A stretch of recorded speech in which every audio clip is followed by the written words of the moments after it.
Now, how often did that kind of happen back in the ECW days with people giving receipts and everything? Was that a pretty like regular occurrence? And was it still kind of like that too after, like maybe in WAF and stuff too a little bit, or like I think it's circumstantial. I think it really depends on the wrestler. Like that's really like an old school kind of thing. Mhm.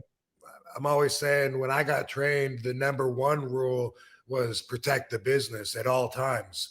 And that's out the window now, And so now it seems to be safety first. I'm not from that school at all. So most of the guys that are trained by somebody that actually made their living back in the day when people, really, really got into the wrestling and looked at it as a fighting art and looked at these guys as combatants, instead of every fan thinking they could do it. Yeah. Those are the guys, a lot of times they'll be like receders.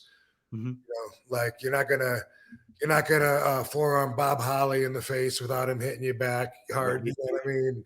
And then also it depends on a lot of times on your relationship with the guy you're working with. Like after you work with a guy, a lot of times, if it's like, look, I got him 11 times, you got me 17. It's like whatever. Sometimes, it Mhm. depends. It depends on the situation. By the way, you might find this interesting. Uh-huh. Popped up in my head. Bubba and Dudley. Bubba Mhm. Dudley and I used to recede each other all the time. One Yeah. of us would catch the other one, and then bam, the next thing was just going to be in there. I would catch him with my kicks a lot of times. And we got into this thing where me and Sabu were wrestling the Dudleys every night. We were doing like 3 or 4 nights a week.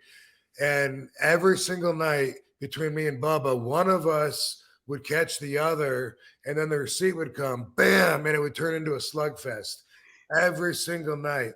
And the slugfest would be progressively with each punch building to a stiffer and more serious punch, to the point to where we're not holding anything back. And it would just be like bam, bam, bam, bam, motherfucker, bam. And we would do that every night, expecting the other guy to back out until one of us, would finally knee the guy in the stomach or whatever. We would do that though every night, straight on in the face.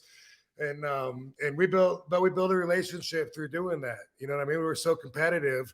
And like one night we got into it, bam, bam. And Bubba just grabbed the back of my head and he said, "Not tonight, Rob." After that, we like got along better, Yeah.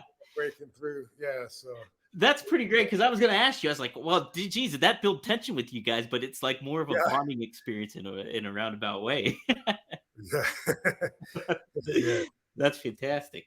Now I Or love Bubba. I love Bubba. And we'll talk about that later. Oh, for sure. And you know what? He's such a smart dude for the biz. Like I cover Busted Open Radio for Wrestling Inc. right now, and just hearing like his insight and how his takes are, it's like, dude, why don't people think about that stuff? It's like some of it's pretty uncanny for his mind for the business. It's pretty impressive.